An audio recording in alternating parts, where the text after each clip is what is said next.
DIY trip ang ginawa namin. Nag-bus kami to Baguio, then diretso na sa inn. Kaso hindi maganda yung inn na nakuha namin kasi malapit sa terminal. So maingay, kaya nag-decide na lang kami na lumipat ng hotel the next day since birthday ko na din.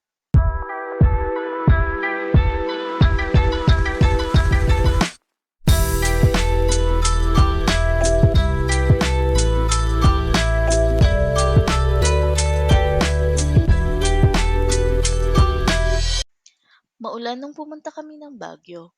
May bagyo pa nga daw that time. Pero syempre, hindi kami magpapatinag. Bagyo lang yan. Lakatsero kami. But kidding aside, memorable sa akin ang trip na to. Kasi aside sa kasama ko ang mahal ko, bihira lang yung moment na pupunta ako ng Baguio ng maulan pero ang cozy ng feeling.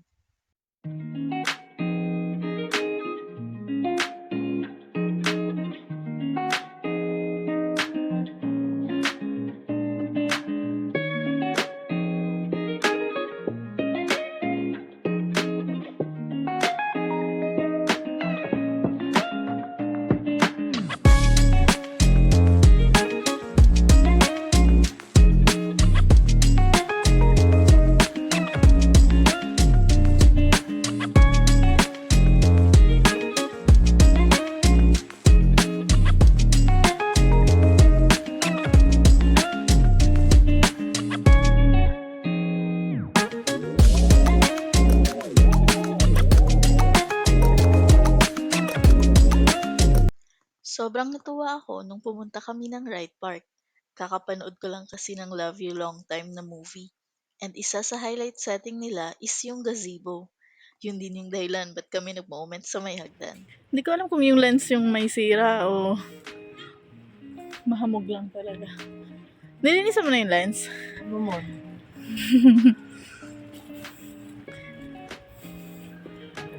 Dito galing si dito galing si Sina?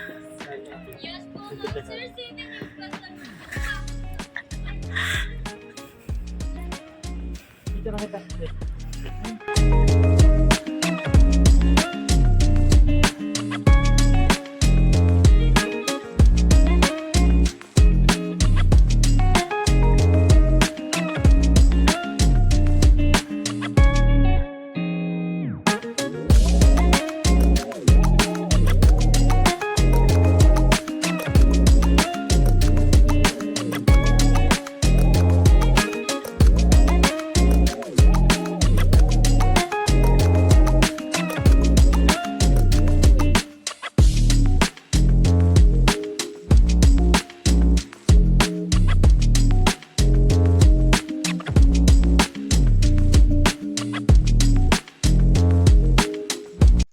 Hindi din ako makapaniwala na dito ko pala makikita yung hinahanap kong lugar sa Baguio.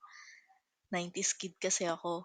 And that time, isa ang lugar na to sa Baguio kung saan sumasayaw sa magkabilang sides ng pond yung mga artista sa 90s movies. Bigla din nag-on yung fountain, kaya another nakakatuwang moment na naman.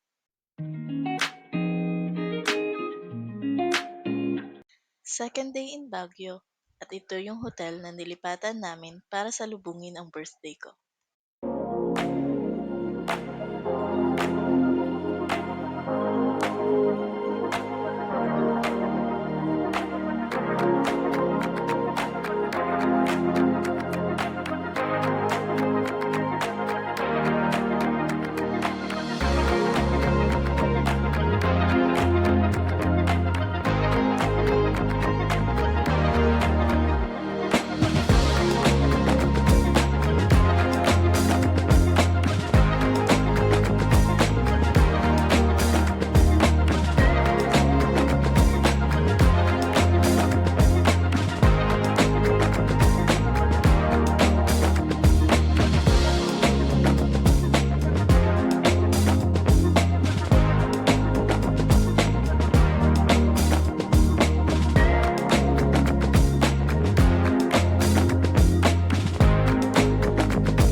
Ito na ang batang na-excite tingnan ang mga laruan.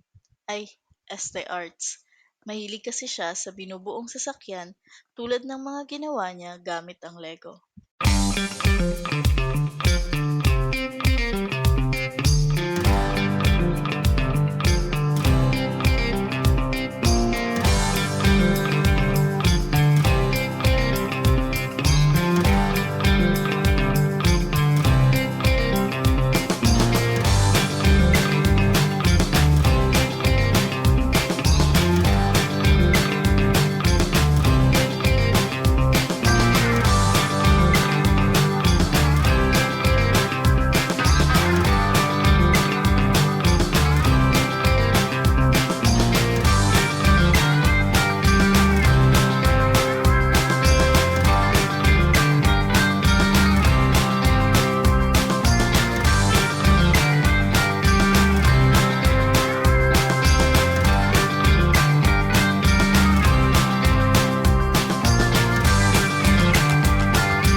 Grabe ang hamog sa Igorot Stone Kingdom pero super enjoy pa din.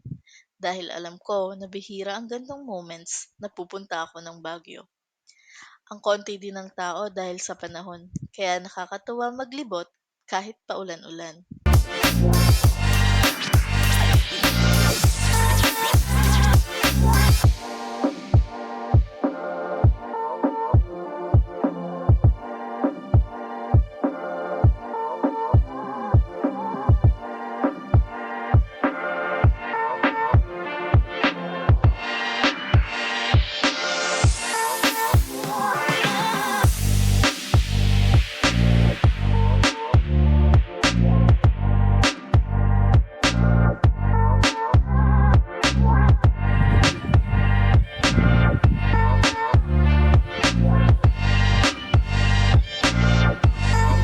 Sabi mo, mga kababayan,